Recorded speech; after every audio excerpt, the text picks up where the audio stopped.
प्रदीप कुमार। इस समय मौजूद हूँ मैं सिद्धार्थ नगर कलेक्ट्रेट प्रांगण में।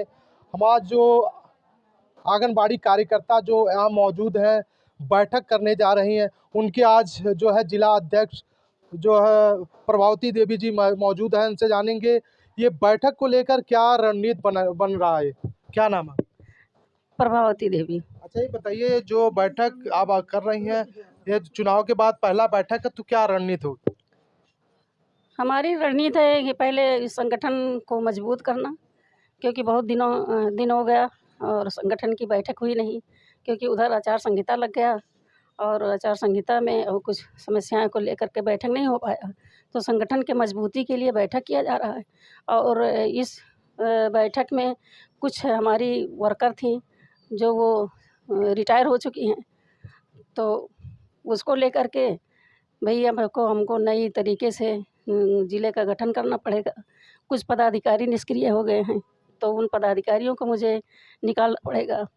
और दूसरी बात कि संगठन कई बार हम जिलाधिकारी से मिल करके, जबकि यहाँ जनपद सिद्धार्थनगर में 75% भ्रष्टाचार खत्म हो गया था, लेकिन आज हम देखे हैं कि कम से कम 75% के बजाय अब 100 के 100% भ्रष्टाचार बढ़ गया है। इस भ्रष्टाचार को लेकर के मैं कई बार जिलाधिकारी को लिखित दी, लेकिन उस पर कोई कार्रवाई आज तक नहीं की गई। दूसरी बात कि हमारे ज़िले में एक योजना चलाई गई है, कोटेदार के माध्यम से ड्राई राशन आता है। तो वो जब दाल दलिया और तेल आता है तो उसके साथ ड्राई राशन आता है। तो उन कोटे, बहुत से जनपद में ऐसे कोटेदार हैं जो आज तक आंगनबाड़ी को खाद्यान्न तक प्राप्त नहीं कराए गए, और उनसे भ्रष्टाचार में लिप्त CDPO मिल करके अपनी मिलीभगत से बंडर बाट कर लेते हैं। आंगनबाड़ी को सूचना नहीं मिल पाती है। तो तमाम चीज़ें लेकर के हम इस बैठक में उपस्थित हुए अपनी आंगनबाड़ी बहनों को मजबूत करने के लिए। और बाकी आप तो जानते हैं कि सरकार क्या कही थी और क्या कर रही है। आज 10 साल हो गया सरकार, लगभग BJP सरकार को 10 साल हो गया। 10 साल में कोई ऐसी सरकार नहीं थी कि हर 5 साल में बढ़ोतरी होता था, लेकिन ये पहली सरकार ऐसी है जो एक भी रुपया आंगनबाड़ी में बढ़ोतरी नहीं हुआ।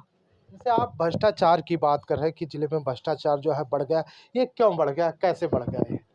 अब ये बढ़ गया कि कहीं कहीं भाई हमारे संगठन के कुछ पदाधिकारी निष्क्रिय हो गए, और कुछ संगठन में ऐसा था कि हम लोग भी उसमें तमाम अंकुश लगाने का काम किए, लेकिन कहीं ना कहीं अधिकारियों को बल मिला, उनको कहीं ना कहीं अपना किसी न किसी के माध्यम से ताकत मिली, और उस ताकत के बदौलत हमारी आंगनबाड़ी का शोषण किया।